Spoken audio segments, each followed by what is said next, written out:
Ladies and gentlemen, let's get ready to have some beers. Welcome to Beer Bubbles. This episode is all about a brewery in Örebro called Närkes Kulturbryggeri.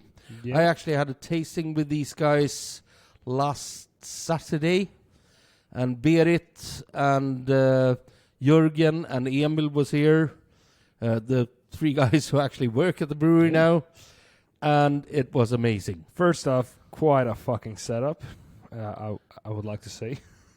Yeah, well, what do you know about Närkes Kulturbryggeri? Well, I've always enjoyed their beer, of course. I do know that they're one of the breweries that have a beer called Kaggen, the Stormax Porter, which is like the highest rated beer ever. And people call from America to Sweden, to Swedish restaurants, when they hear that they have it, and like, oh, can you put away some for me and I can buy it and bring it home? And you're like, no, you can't. So that I know, and they're kind of legends. Well, they were rated, I think it was from 2011 to 2000, or 2012 or something like that, until 2015. Kaggen was rated the best beer in the world according to Rate Beer. Like, hands down. Not just 100 out of 100. This is the best beer. And I've tried it. It's fucking amazing. Well, we've tried a few vintages as well. We have actually a few vintages here, but first we got to shout out to Uwu, which is not a part of the tasting, but that's what we have in our glasses. It's our water today. Yep. And this is their Porter. Olle is actually coming to Akkurat in May. One of the Saturdays in May. I haven't set the dates yet, but he's going to come here and do Olle, probably Olof as well. We don't know, but and to know the dates beforehand, you gotta join Akkurat Beer Club or Akkurat's Ölklubb, which is my opener for this episode. Yeah, because it's actually if you Club. Become a member, you get one of those. And every year we're going to do a new color. Yeah. So you're going to get a new opener every year. Yeah. So, And as I've said always, if you wonder why we mention Akkurat every fucking episode, it's because we work here and they sponsor us. Place. So, and this is where we record the episodes. Yeah, and we love the place. Yeah, so that's it. I'll open and pour the beer. Why don't you talk about the legend that is Håge? Yeah, Håge was... He died a year and a half ago, sadly. And Berit, who was his wife, still runs the company. And during the tasting last Saturday, I found out that loads of people actually called her and said like, oh, so you're going to shut down now? And Berit was, why should we? Because this is what we do. Håge's passed away, and we're sad about that, but he wasn't the entire brewery. And we're going to start in a slightly strange order to you. Very strange order. Because when we set these beers up, Rasmus thought they were going to be in another order. Yeah. Well, I had one wrong. Yeah. But the reason we're doing this is twofold. It's because this week, it's St. Patrick's Day. So 17th of March, Paddy's Day. And... also, because we're going to need something to like level out our flavors afterwards. So this is the Dublin Stout. Why Dublin? Well, Dublin is the old Celtic word for Dublin, which means dark pond or dark puddle. So this is the Celtic name for Dublin, and it's an homage to Guinness. Or like Irish Stout. When you think Irish Stout, your mind comes to Guinness. Oh, yeah, because it's a dry Irish Stout pressurized with nitrogen through a filter to get the creamy head. And you don't want to mix it up with a cream stout, because that is when you have lactose and it becomes like creamy. So creamy in creamy in flavor, creamy in flavor instead of creamy on the head. Basically. Yeah. So, cheers. Cheers. For our listeners, because they didn't hear the cheers. And if you see this, you're on Patreon. So, thank you. But before we say anything about beer, If you want to support us, head over to our Patreon page and you'll see our ugly mugs. And if you really want to see our ugly mugs on a mug, check out our web shop. And buy our ugly mugs on a mug. Coffee mug with our ugly mugs on. Well, back to the beer. This is a really... You still haven't put that on our link tree. Oh, we haven't. We've got to do that. We've got to do it tonight. Move on to the episode. Anyhow, this is really, really nice. I mean, it's not bitter. It's just like creamy. It's nice. A bit of roasted malts. And you said something about oats before we started this? Yeah, the reason that this is dry but not bitter and sour dry is because it's got loads of roasted oat malts in it. So you don't get that burnt feeling to the taste. It is dry, but it's not burnt. And I think it really goes through in this one. Yeah. It's 4.4%, so it's highly drinkable. You can drink bucket loads of it. Yeah. And it's absolutely beautiful. I really like this beer.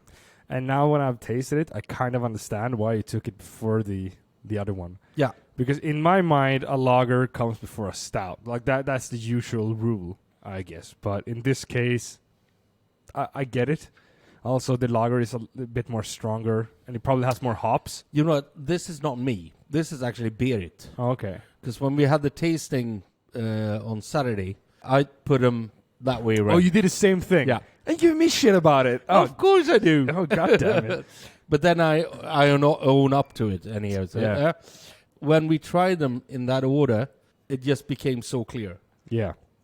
I kind of understand it now because this doesn't have like...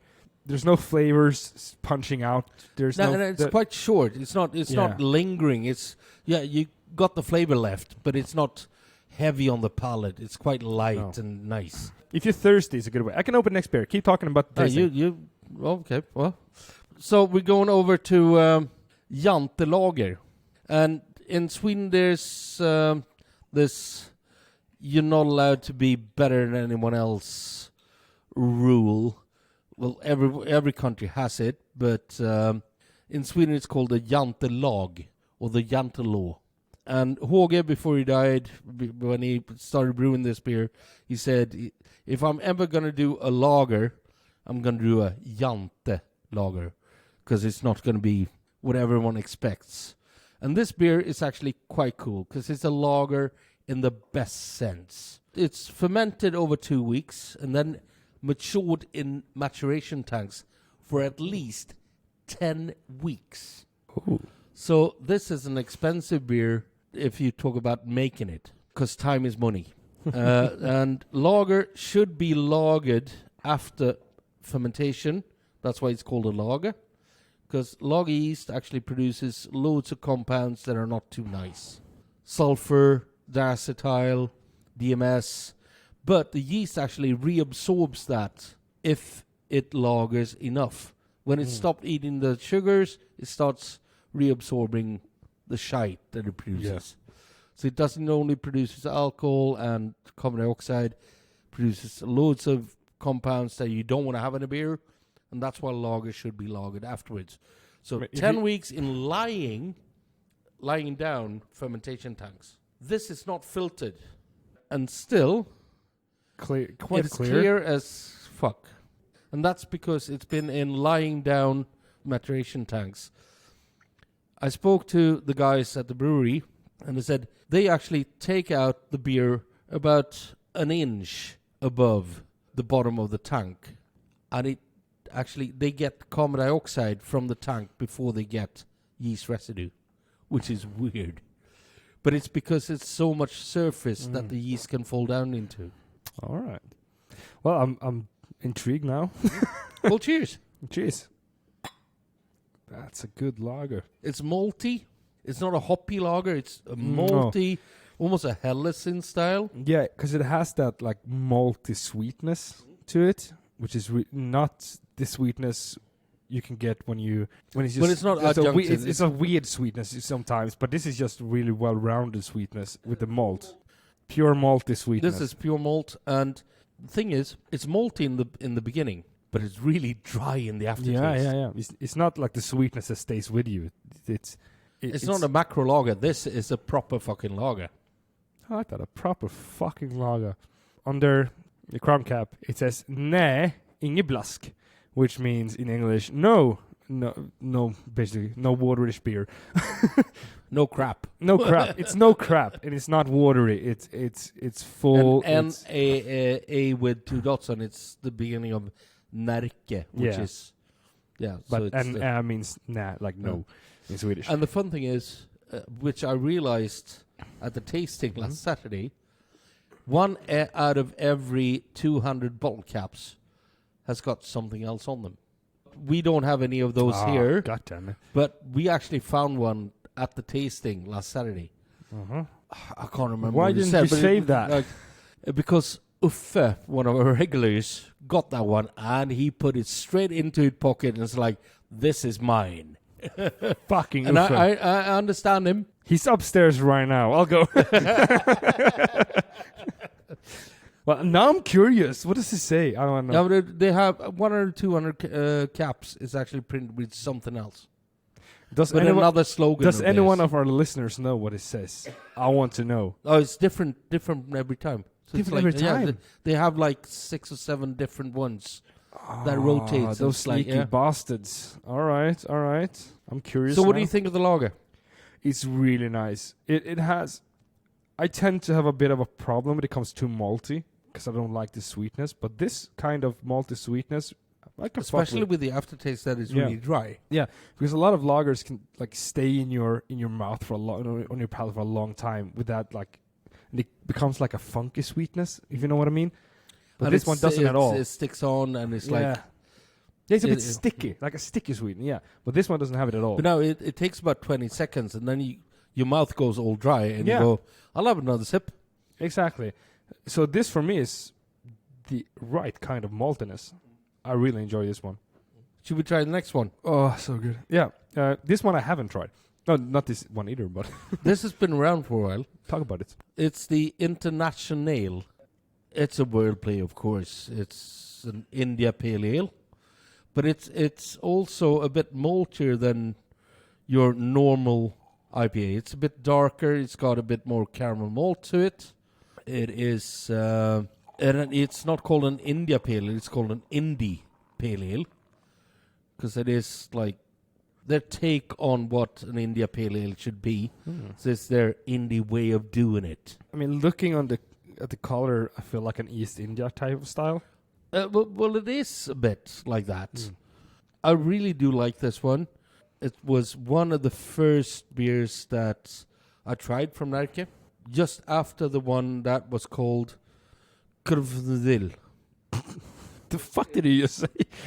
This is a thing because Berit was in charge of doing all the labels and marketing the beers, and Håge was brewing it way back then when it was only them two.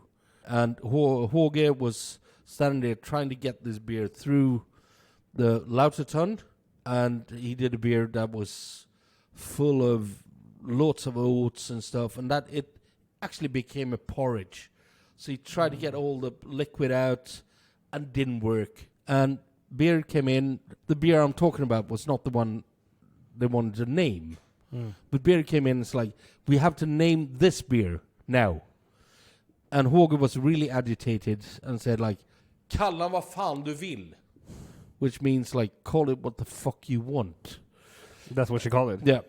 And then she wrote it on the label. But she took out all the vowels. So it's Klvl. And they actually went to a German beer festival. And a guy asked them, why do you call this beer Kill the Devil?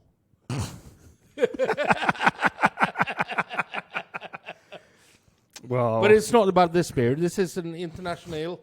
This was made when IPAs was not made that much in Sweden. Nynäs did one in Janviken. Jämtland had one. Nils Oskar had one. No one else had one. So this is like a take on the IPA from then. well, a lot of East India Indian Pale Ale style from the. If you're a patron now, you will laugh as well as I did. Don't tell him. So you gotta get to Patreon to see what just happened, but that is fucking hilarious. I do it all the time in the bar. Cheers. Oh. That's a highly drinkable IPA. Oh. In the old classic style. I mean, for me, we talk about this quite a lot, but the IPA style, which is, I feel today, really spread out. And sorry, I just saw an alcohol-free beer in the Kivia fridge. I'm like, what the fuck is that? It's because I had a tasting here and the guy wanted alcohol-free. I'm like, what the? Sorry, back to the... And it's... When you have the West Coast style, and you have, for me, West Coast, East Coast, then you have New England. That's basically the three main... The problem is, like, when you're talking about West Coast, you could talk about Southern or Northern West Coast as well. So it's like... Because when you think about West Coast IPAs, you think about Southern West Coast, California. Yeah, they use the crisp, light, citrusy, very, very... But the West Coast Northern style ones from Oregon and up there up north, they are much maltier. They have like more of an East Coast style to them. Okay, but I feel like the East Coast is way much more maltier, and it has more of the herbal hops, like more urban. Like no, but it's more piney, almost like pine cones and spruce. The East Coast or the West East Coast. East Coast. Yeah, exactly, exactly. Yeah, thank you. Piney, like it's a forest with malt. Well, that's what I feel, and I love that. It's for me. This is a fucking IPA. It's way too drinkable to be 6.5%. Oh, 6.5? Yeah. Good night. So we won't even get to that one, even though he wants that one. He's going to be asleep by then. I'm joking. God damn it. I'm not a beginner. Okay. Should we go on to the next beer? Yeah, do that. I'll open it, and you keep talking about this beer, which I also have something to say. I was here during the tasting, and this is a double bock, a strong, dark lager, but it also has smoked malt in it. This is the catalysator, or catalysator. Catalysator is also something that starts something. It's something that induces a reaction. So this is a smoked, strong, semi-dark lager. Quite carbonated. This beer was... Because the smoke in this one is so integrated. It's so well placed in the beer. So I'm just going to say cheers. Cheers. Something happened right now. Oh, this is... I'm going to say something now that... Oh, I'm going to trash our Monopoly a little bit. Because I got this from Systembolaget. Okay. The flavor I'm getting now, when I know that we got this, I took the order. She got here. This is freshly made. This is freshly made. I took the order. I put it in the fridge. I know this has been perfect fucking condition since they got here and even before that because it came strict from the brewery. The one I got from Systembolaget didn't have this maltiness. It didn't have this smokiness, like the smoky malts. It was quite dead, to be honest. So I believe that it hasn't been stored correctly. Stored correctly is an understatement when it comes to Systembolaget. Yeah. It's standing in the lights. Yeah. It is like stored not in a cold store. No, it's room temperature. And so this got me quite fucking... Because I drank this yesterday. Like from where we record this right now, I drank it yesterday. I have this flavor profile memorized in my head from yesterday. And it's a completely different beer. Because I was quite... Better? It's so much better. Because that's what I was about to say to you. I'm like, oh, shit. Because I was disappointed yesterday. Because I was like, a smoked double bock is going to be full of flavor, full body, the smoked malt. Like, I was excited for that beer.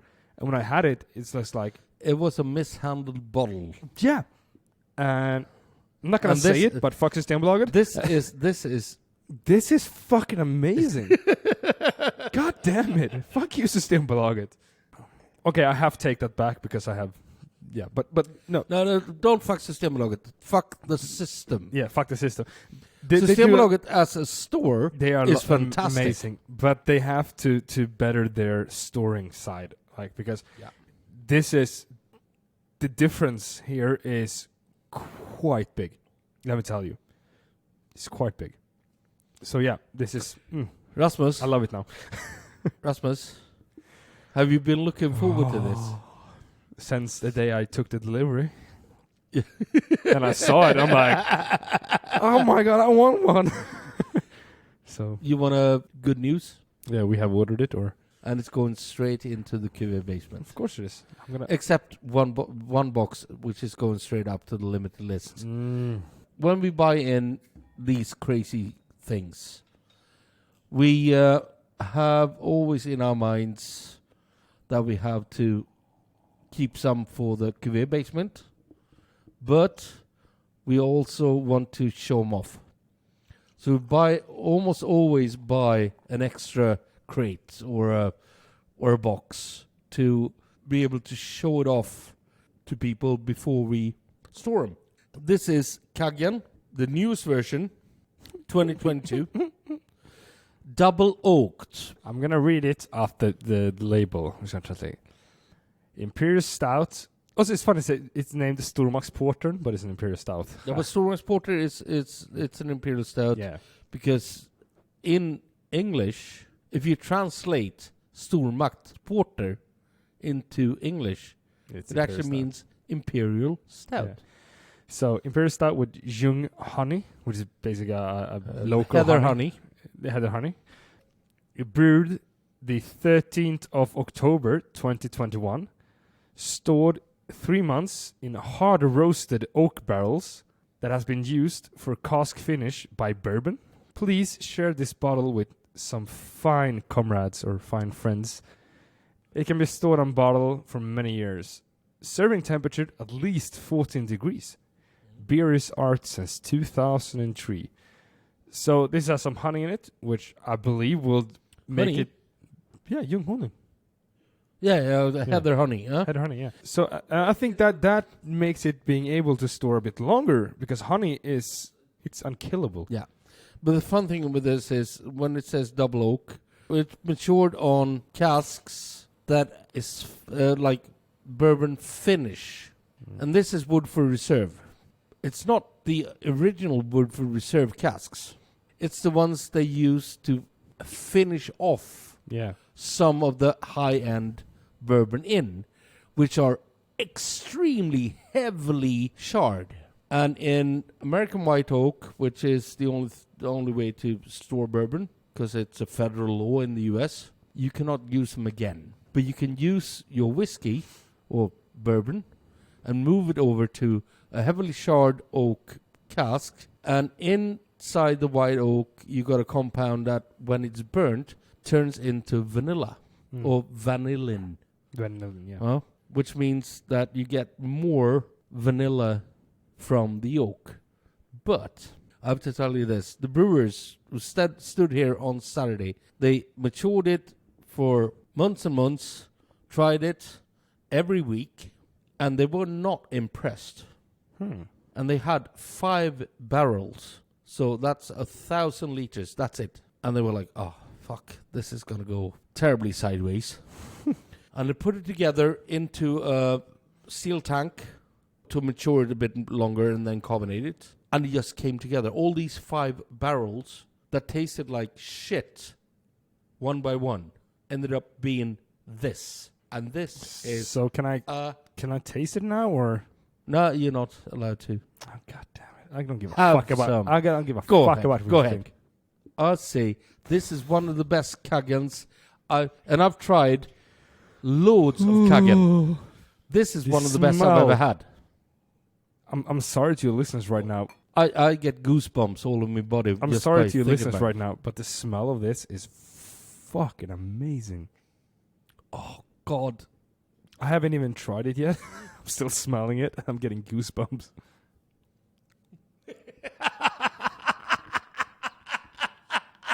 That is... Is it one of the best Kaggens you've tried ever? Definitely. My fucking God. I feel the bourbon. You have a little bit of the vanilla. But it's quite light on the bourbon, though. It's quite light, but you have it. But it's like this chocolatey, nougaty flavor is well-rounded. Everything is just so well-rounded. Because you have a little bit of everything. Nothing peaks out. I'm just going to boil it down into saying it's a fucking good Imperial Stout. No. It's a fucking fantastic fucking good Imperial Stout. My God, this is delicious. Oh, Närke, if I had a caps, I would do it for you, but I do like this, and I do it like this. That is... yeah, oh my God, yeah. Well, I do understand the legendary status of Närke. Every beer they make might not be the absolute best in the world, but they always make good quality beer. It's delicious and it's special. It's a good brewery, and it's a very traditional type of brewery, I feel, that respects. You know what? I'm going to leave you to it now. I've got to go take a piss. You can talk about Närke's fucking beautiful beer while I'm off for a while. Well, I'm going to take a piss soon as well. But so we'll take a regular break now. Bye. Intermission music for CC. Break